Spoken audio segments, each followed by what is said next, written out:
আসসালামু আলাইকুম। আজকে একটা দুর্দান্ত রেসিপি আপনাদের সাথে নিয়ে আসছি। আজকে রান্না করব ডিম দিয়ে কাঁচকলা। কখনো খেয়েছো? দারুণ একটা রেসিপি। পুরা ভিডিও দেখতে থাকেন। আশা করছি বুঝতে পারবেন। হাই এভরিওয়ান, আসসালামু আলাইকুম। Welcome back to my channel. এইখানে আমি ৪টা ডিম নিয়ে নিচ্ছি।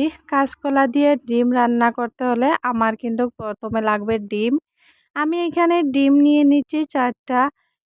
ডিমগুলা ভালোভাবে ধুয়ে পরিষ্কার করিয়ে এখন কিন্তু আমি সিদ্ধতে বসিয়ে দিব। প্রথমে আমি হাঁড়িতে পানি দিয়ে দিচ্ছি, তারপরে ডিম দিয়ে দিচ্ছি। এই দেখো আমার একটু একটু করে ডিমটা সিদ্ধ হচ্ছে। কাছে এবং দূরের দেশ এবং দেশের বাহিরে যে যেখান থেকে আমার রেসিপিটা দেখছেন সবাইকে অসংখ্য অসংখ্য ধন্যবাদ। ওইদিকে আমার ডিমটা পুরোপুরি সিদ্ধ হয়ে গেছে। এখন আমি একটা একটা করে নামিয়ে নিয়েছি। কে কোথায় থাকি আমার রেসিপিটা দেখছো বা ভিডিওটা দেখছো সবাই কমেন্টে জানাবেন। আপনাদের কমেন্ট দেখলে আমার খুবই ভালো লাগে। সিদ্ধ করা ডিমগুলা এখন ছুলিয়ে নিব।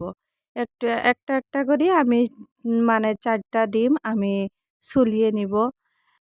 যারা আমার চ্যানেলে নতুন জয়েন হয়েছেন প্লিজ চ্যানেলটা সাবস্ক্রাইব করে নেবেন আর একটা লাইক দিয়ে ভিডিওটা দেখা শুরু করবেন। শুরু থেকে শেষ পর্যন্ত দেখে নেবেন, আশা করছি অনেকটা ভালো লাগবে। আর ভিডিওটা স্কিপ করবেন না, স্কিপ করলে আপনারা বুঝতে পারবেন না আমি কিভাবে দুর্দান্ত একটা খুবই মজাদার একটা রেসিপি শেয়ার করছি। আপনারা পুরো ভিডিও যদি থাকেন তাহলে বুঝতে পারবেন আমি কিভাবে রান্না করছি বা কিভাবে বানাচ্ছি। ওইদিকে আমার কিন্তু ডিম ৪টা ছুলানো শেষ হয়ে গেছে। আমি ছুলিয়ে প্লেটের মধ্যে রাখিয়ে দিয়েছি। তার সাথে আমার লাগবে কাঁচকলা। এখানে কিন্তু আমি কাঁচকলা নিয়ে আসছি। এই দেখো অনেক সুন্দর সুন্দর বড় বড় সাইজের কলা। এখান থেকে আমার 3টা কলা লাগবে। আমি কিন্তু প্রথমে কলাগুলা আমি কাটিয়ে কাটিয়ে পানির মধ্যে রাখিয়ে দিয়েছি। কারণ কলার মধ্যে অনেকটা কষ থাকে। পানির মধ্যে সাথে সাথে রাখিয়ে দিলে কষটা কিন্তু পানির মধ্যে উঠিয়ে যায়। আর দেখো আমি একটু একটু করে আমি ছুলিয়ে নিয়েছি, সেই সাথে কিন্তু আপনাদের সাথে শেয়ার করছি। আমার ভিডিওটা কেমন লাগছে আপনাদের মতামত কমেন্টের মাধ্যমে জানাবেন। আশা করছি আমি বুঝতে পারবো। আমি এইভাবে একটা কলাকে ২ ভাগ করিয়ে নিয়েছি, নিয়ে তারপরে এই দেখো আরও ২ ভাগ মানে একটা কলাকে আমি ৪ ভাগ করে নিয়েছি। আপনারা চাইলে ছোট বড় করে নিতে পারেন। আমার কিন্তু এই সাইজটা খুবই ভালো লাগে। তাই জন্য আমি এই রকম সাইজ করিয়ে নিয়েছি। আর ওইদিকে আমি একটু একটু করে কলাগুলা আমি যতটুকু পরিমাণ কলা লাগবে আমি সবগুলা একটু একটু করে কাটিয়ে নিব। আপনারা আমার মতন অবশ্যই একবার বাড়িতে বানিয়ে খাবেন। এই রেসিপিটা খুবই ভালো লাগে, দুর্দান্ত লাগে। ছোট বড় সবাই ঘরের পছন্দ করবে। আর ওইদিকে কিন্তু আমার সবগুলা কলা কাটা শেষ হয়ে গেছে। এই দেখো আমি এই সাইজ করে নিয়েছি। তারপরে আমি একটা তাওয়া বসিয়ে দিয়েছি। তাওয়ার মধ্যে দিয়ে দিচ্ছি সরিষার তেল। আমার তেলগুলা গরম হয়ে গেছে। তারপরে একটা একটা করে আমি ডিমগুলা দিয়ে দিচ্ছি। আর এই দেখো আমার ডিমগুলা দেওয়া শেষ। এখন কিন্তু অল্প পরিমাণ হলুদ গুঁড়া দিয়ে দিব। অল্প পরিমাণ হলুদ গুঁড়া দিয়ে তেল আর হলুদ আর ডিমের সাথে ভাজিয়ে নিব। আমি একটু একটু করে হালকা ব্রাউন কালার করে ভাজিয়ে নিব ডিমগুলা। এই দেখো আমার কিন্তু ডিমগুলা ভাজা শেষ হয়ে গেছে। আমি একটা একটা করে প্লেটের মধ্যে তুলিয়ে নিয়েছি। ফুল ভিডিও দেখে নেবেন, একটু স্কিপ করবেন না।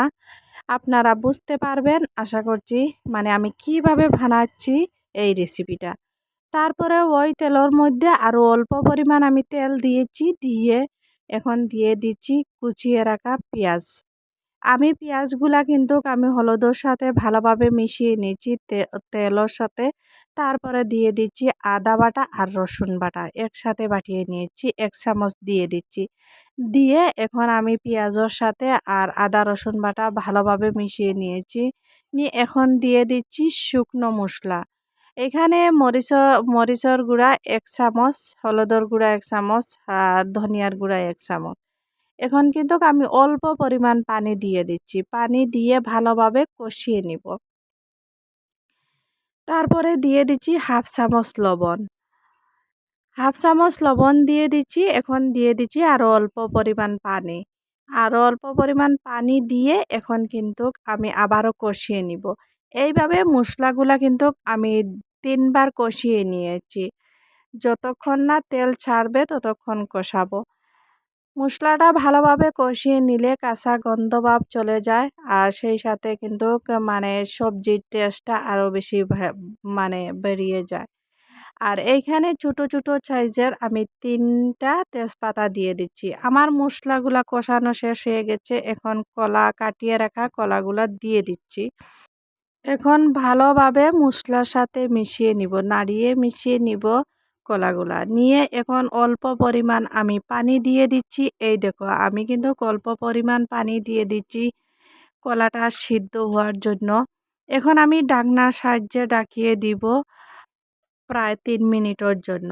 ৩ মিনিট পর এই দেখো আবারও আসলাম। আমার মানে পানি যেগুলা দিয়েছি এগুলা পুরাপুরি শুকিয়ে গেছে। আর কলাগুলাও কিন্তু আমার সিদ্ধ হয়ে গেছে। এই দেখো পুরাপুরি সিদ্ধ হয়ে গেছে। কলা সিদ্ধ হতে বেশি সময় লাগে না। তারপরে কিন্তু আমি একেবারে ঝুলোর জল দিয়ে দিব। এই দেখো আমি এখন গ্লাস দিয়ে কিন্তু ১ গ্লাস জল দিয়ে দিচ্ছি। তারপরে দিয়ে দিব এই যে ভাজিয়ে রাখা ডিম। ডিমগুলা এখন দিয়ে দিব। আমি একটু একটু করে ডিমগুলা আমি দিয়ে দিচ্ছি। সবগুলা ডিম আমি দিয়ে দিচ্ছি। এখন আমি একটু একটু করে হালকা হাতে অ্যা নাড়িয়ে নিব। নিয়ে আমি ঢাকনার সাহায্যে ঢাকিয়ে দিব প্রায় ৫ মিনিটের জন্য। এই দেখো আমার ৫ মিনিট পরে আমার সবজির কালারটা কতটুকু হয়েছে, ঝোল কতটুকু হয়েছে। যেহেতু কলা কিন্তু মানে ঠান্ডা হয়ে গেলে আরও শুকিয়ে যাবে। এই দেখো আমার কিন্তু কাঁচকলা দিয়ে ডিম রান্না পুরোপুরি কমপ্লিট। গ্যারান্টি দিয়ে বলছি আপনারা বাড়িতে একবার বানিয়ে নিবেন। ছোট বড় সবাই কিন্তু অনেক পছন্দ করবে। আমার ছেলে মেয়ে মানে আমরা সবাই অনেক পছন্দ করছি। খুবই দুর্দান্ত একটা রেসিপি। কালারটা দেখিয়ে বোঝা যাচ্ছে যতটা সুন্দর হয়েছে খেতে দ্বিগুণ স্বাদ হয়েছে। ভিডিওটা এখানে শেষ করছি। সবাই ভালো থাকবেন, সুস্থ থাকবেন। আল্লাহ হাফিজ। দেখা হবে নেক্সট কোনো রেসিপি নিয়ে আসবো। বিদায় নিচ্ছি।